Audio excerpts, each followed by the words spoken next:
All right, lots going on around the world, especially with all this breaking news on Hunter Biden's alleged laptops that were found in the Mac shop in Delaware and turned over to the FBI. Some are saying up to 9 months ago, nothing's been done.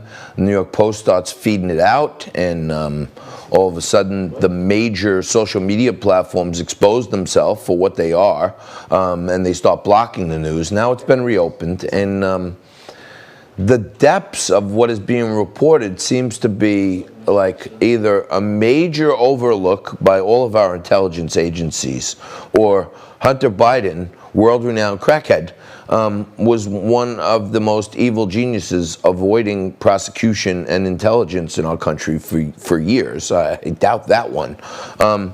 But somebody who knows a heck of a lot about intelligence, James Stejskala joins us right now. He's a Special Forces warrant officer. He was a CIA case officer, 35 years conducting special ops, high-stakes intelligence missions around the world.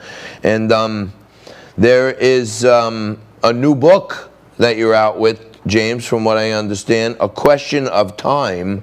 And you felt it was so sensitive that the government may not let it out, so we've turned it into a factionalized thriller.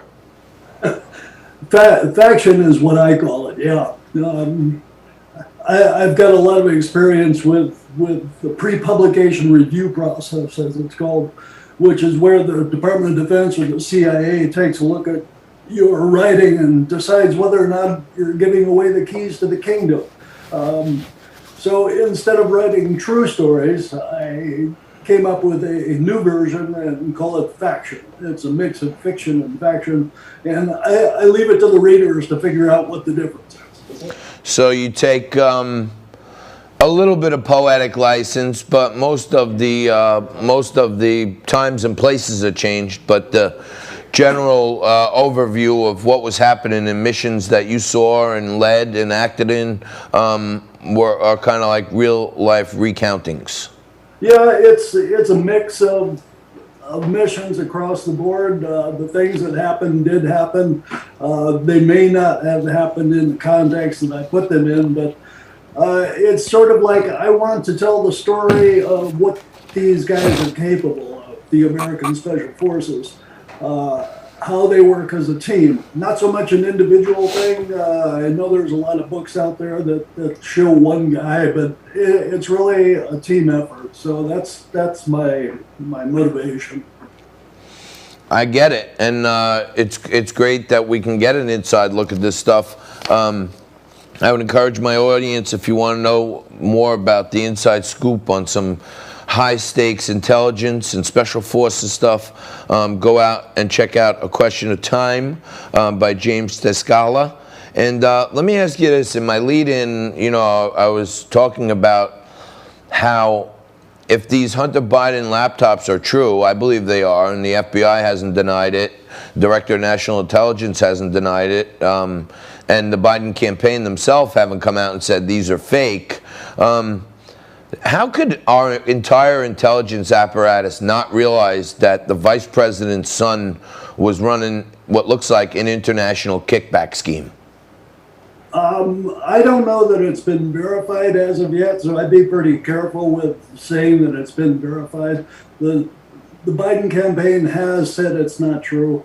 The FBI said it really has no comment. So the only guy that has really said that it's a problem, besides the president, is the Director of National Intelligence. Well, let me break this down for us. Is still out. Break this down for us regular folk who don't really understand the hierarchy of intelligence like you do. The DNI came out and said that the laptop's existence are authentic, and he said there is no evidence whatsoever that the emergence of the laptops was part of a Russian disinformation campaign.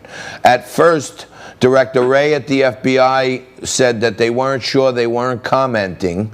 And then yesterday, the FBI came out and said they have no evidence that this is part of a Russian disinformation campaign. So it sounds to me like they're authenticating, okay, we do have these laptops, and they're not like being fed to us from Russia. So am I overlooking something?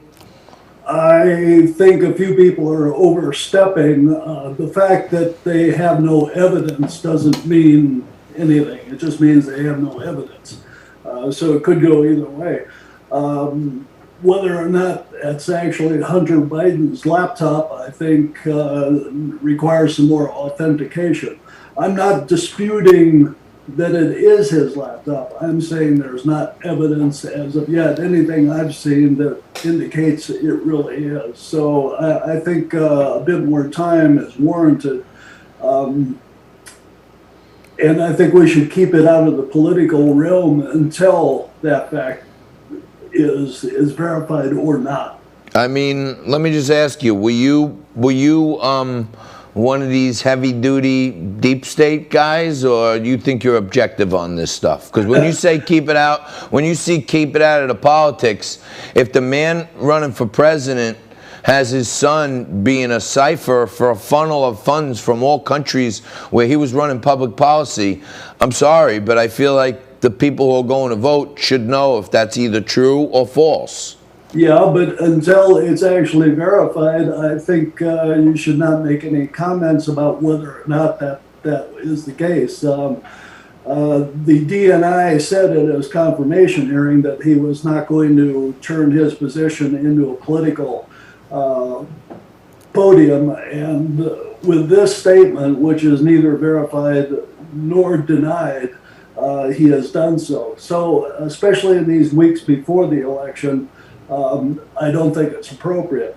Now, as far as me being deep state, I spent 35 years with the U.S. Army and the Central Intelligence Agency. I worked under and supported the policies of the presidents from 1973 until 2014, when I finally got out of the government altogether. So there's a mix of Republicans and Democrats, and any true government official, especially soldiers, keeps their politics out of their work. And God bless you. That was extremely true for me. God bless you. What did you make? What did you make of the whole? And the only reason I tie them together is because part of the whole Russia probe with the independent counsel was about Donald Trump's son getting together with an alleged Russian agent to talk about negative information on Hillary Clinton. And that's what kind of started it. And then all these connections to Russia that they were looking into. I feel like this echoes it. You have the son of the presidential candidate allegedly in the middle of, what looks like some international payoffs if they're authentic. How long does it take for the government to authenticate a laptop? Sometimes it takes quite a while, sometimes not. But also, one of the things you need to do with any bit of intelligence or criminal evidence is to look at the chain of custody. And the chain of custody goes from a computer repairman in New York to Rudy Giuliani, and then onward to the New York Post. Long before that, to the Post and not to the FBI. Long before that, the shop owner did turn them over to the FBI, and he has proof of that. That's come out. There's an FBI subpoena asking for it. He turned it over to the FBI in December of 2019. I would imagine they could authenticate it between December of 2019 and October of 2020.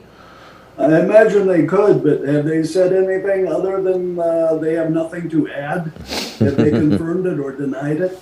Understood, and I know that's what the big agencies do. If they have something under investigation, they don't comment.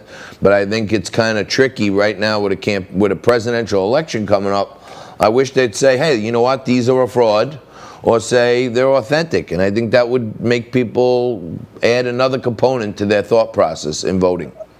Agreed, but do we even have anything on the hard drive that says there is criminal activity going on? I have not seen that. Have you? Oh.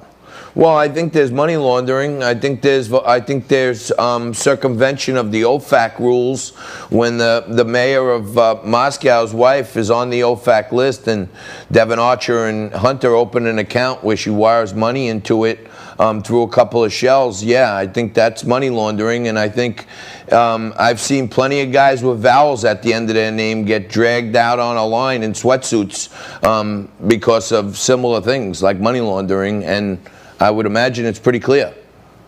Again, I would have to dispute that. I haven't seen William Barr or Christopher Wray say anything about this money laundering.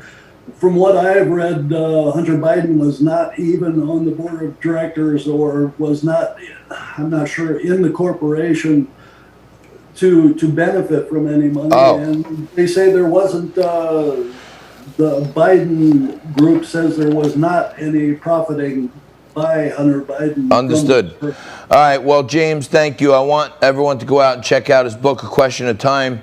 And I really appreciate you giving us a clear, clean look at the other side of the facts on this thing. The public opinion gets skewed, but an expert like you looks at it a lot more sanely. Thank you very much, James. John, thanks for the opportunity. I commend you for looking into it, and I think everybody should look deeply into it as well. All right. Thank you, my friend. All right. We're going to take a quick break right here. We're going to come back, and I am going to start the closing argument. You know, right before the campaign ends, they do a closing argument, and this is what Trump's got to do, or at least my rendition of it. Okay? News of the day right after this.